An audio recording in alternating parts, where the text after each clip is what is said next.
Bien, mes chers amis, je vous dis mes chers amis parce que je connais la plupart d'entre vous, et je tiens à vous dire quel plaisir j'ai ce soir d'être avec vous aux côtés de François Manson. François a un mérite vis-à-vis de moi, c'est qu'il arrive à me faire sortir de ma retraite. Et quand il me demande, comme il l'a fait, d'être à ses côtés, c'était pour moi une grande joie, un grand plaisir et un honneur. Je tiens de dire, François, combien, ce qui vient d'être dit, je l'ai apprécié aussi, combien j'apprécie toute l'action que tu mènes depuis des années déjà au sein de cette circonscription.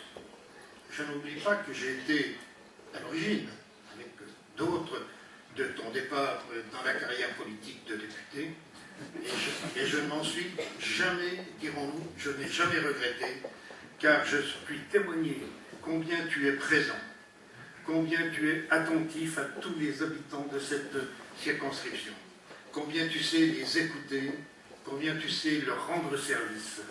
Et pour cela, je tiens à te dire, François, au nom de tous ceux qui sont ici présents ce soir, merci, et il faut vraiment que tu continues. Et en politique, j'ai pour habitude de dire, en politique, je ne fais jamais de pronostic, je fais des commentaires, comme ça je suis quitte de me tromper.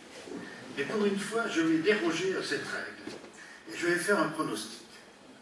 Je vais faire un pronostic que le 10 juin, les habitants, les électeurs de cette circonscription sauront reconnaître tout le travail que tu as fait à leur bénéfice, pour eux, à leur service, et qu'ils auront à cœur de te reconduire dans cette mission qui est la tienne, que tu remplis avec tout à fait honneur et avec compétence. Et je suis persuadé, François, que ce sera ta victoire. Et je m'en réjouis à l'avance, bien évidemment.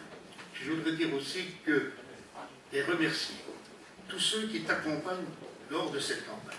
Ils sont nombreux, ils sont motivés, ils sont de tous âges, y compris les plus anciens bien sûr, mais aussi les jeunes, et c'est avec plaisir que j'ai à les saluer, non pas parce que mon petit-fils fait partie de l'équipe, mais ça saute sur une génération, voyez-vous, dans la politique, et je dois dire que je suis fier de mon petit-fils qui a repris le flambeau et qui sera, je pense, encore meilleur que son grand-père.